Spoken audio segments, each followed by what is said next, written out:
Welcome to testify ministry. Testify ministry में आपका स्वागत है। आए मिलकर आज का पवित्र वचन सीखे। जय श्री परमेश्वर के नाम से हम आपका स्वागत करते हैं मेरे भाई और बहनों।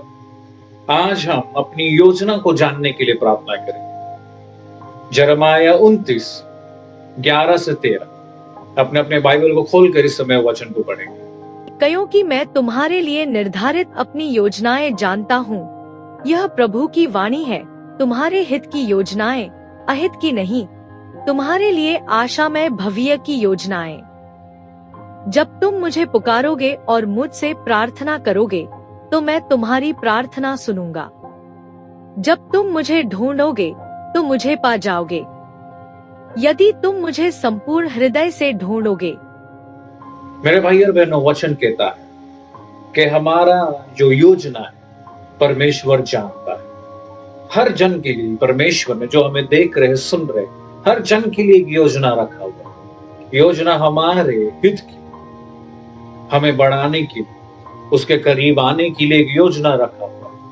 मेरे भाई और बहनों, केवल ईश्वर हमारे पापों के लिए नहीं मरा, केवल हमें छुटकारा देने के लिए, बंधन तोड़ने के लिए नहीं मरा उस क्रूस।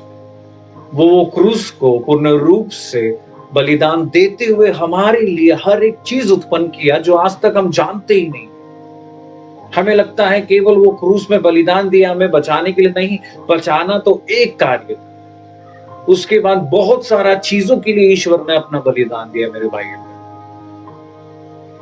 जब हम ईश्वर को पूर्ण रूप से जानेंगे तभी तो जाकर जान पाएंगे कि हमसे चाहता क्या है। हमें लगता है केवल बच जाएंगे, केवल उसके वचनों को पढ़ेंगे, प्रार्थना करेंगे, बस वही हमारा जीवन है। नहीं, हमने अभी तक अपना जीवन उसमें पूर्ण रूप से जिया ही नहीं है, क्योंकि हमने जाना ही नहीं।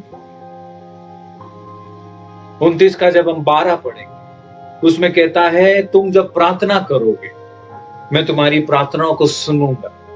जब तुम मुझे पुकारोगे तुम मुझे ढूंढ पाओ। और जब 13 पढ़ेंगे, उसमें कहता है कि जब तुम पूर्ण हृदय से मुझे खोजोगे तो तुम पाओगे। मेरे भाई और बहनों, हम हमेशा हर चीज अपनी योजना के अनुसार चाहते हैं, अपने समय के अनुसार चाहते हैं।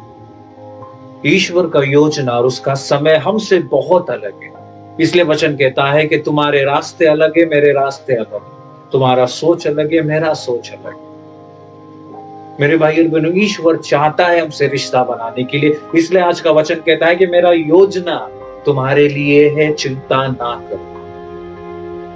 मेरे भाई और बहनों, जब हम अपने आप को शांत करेंगे, जानेंगे कि ईश्वर ने मेरे लिए एक योजना रखा हुआ, और जब उसको जानते हुए हम प्रार्थना करेंगे कि हे धन्यवाद देते कि तू मेरी योजनाओं को जानता है ईश्वर, तू मेरे लिए हर एक चीज बनाता है, बिगाड़ता नहीं है। जब हम उस प्रकार प्रार्थना करेंगे, उसमें भरोसा रखते हुए, हमारे हर एक प्रार्थनाओं को उस अच्छी तरीके से सुन के उत्तर देगा। और जब पूरे हृदय से उस पर विश्वास रखते हुए, जानते हुए कि हमारा योजना उसके हाथ में, जब हम ढूंढेंगे उसे, हम पालेंगे। हम क्या करते हैं? हम अपने योजनाओं को ईश्वर के सामने रखते हैं। मेरे भाई और बहनों, ईश्वर, एक चीज जान लीजिए, वो एक पिता है।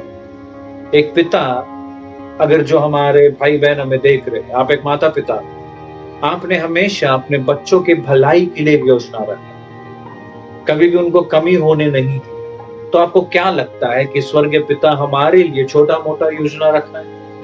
हमारे लिए कमी रखा है, दुख रखा है, तकलीफ रखा है, परेशानी रखा है, बीमारी रखा है? क्या उसका योजना हमारे लिए? नहीं। जब एक माता पिता जो यहाँ रहते हैं, उनके बेटे के लिए, उनके बेटी के लिए उन लोग इतना सारा योजना रखते, सोचो स्वर्ग में तुम्हारा पिता तुम्हारे लिए क्या क्या योजना रखते। इस समय मेरे भाई और बहनों, उस योजना पे भरोसा करने, प्रार्थना करें। इस समय अपने आंखों को बंद रखकर अपना पूरा ध्यान ईश्वर के ऊपर लगाएं। हे पिता परमेश्वर, हम धन्यवाद देते इस दिन, धन्यवाद ये जो सुंदर वचन तू दिया है।